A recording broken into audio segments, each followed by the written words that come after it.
Hare Krishna everyone, welcome back to my channel Puja Debnath. তো কেমন আছেন সবাই? আশা করছি অনেক ভালো আছেন।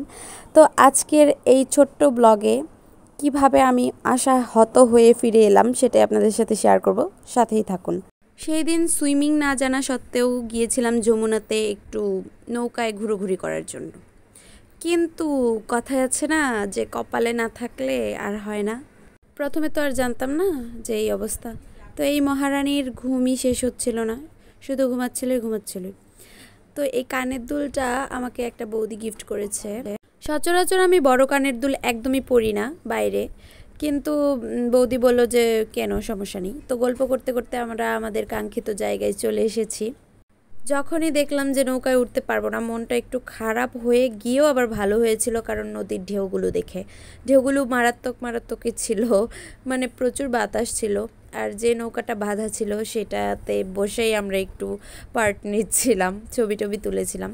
তো এটাই, কিন্তু আবহাওয়াটা খুবই সুন্দর ছিল, বেশি গরমও ছিল না, আবার ঠান্ডাও তো ছিলই না।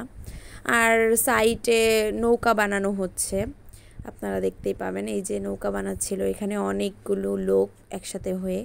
আর নৌকাগুলোর উপরে প্রচুর কাকের আনাগোনা, আর সাইডে অনেকেই মাল তুলছিল, নৌকাতে করে নিয়ে যাবে এক পার থেকে অন্য পারে। ভগবান যা করে ভালোর জন্যই করে। আসলে আমারও অতটাও সাহস হতো না নৌকায় উঠে ঘোরাঘুরি করার, যেহেতু আমি সুইমিং পারি না। আর সাথে একটা বাচ্চাও ছিল। আর ভরা নদীতে আসলে জলও বেড়েছে। তো ভরা নদীতে আসলে নৌকায় ঘোরাঘুরি না করাই বেটার, যদি বড় কেউ সাথে না থাকে। আমার একবার মামা বাড়ি গিয়ে যাওয়া হয়েছিল মামা মামিদের সাথে, ভাই বোনদের সাথে ট্রলার বুকিং করে। খুবই মজা হয়েছিল ওই সময়টায়।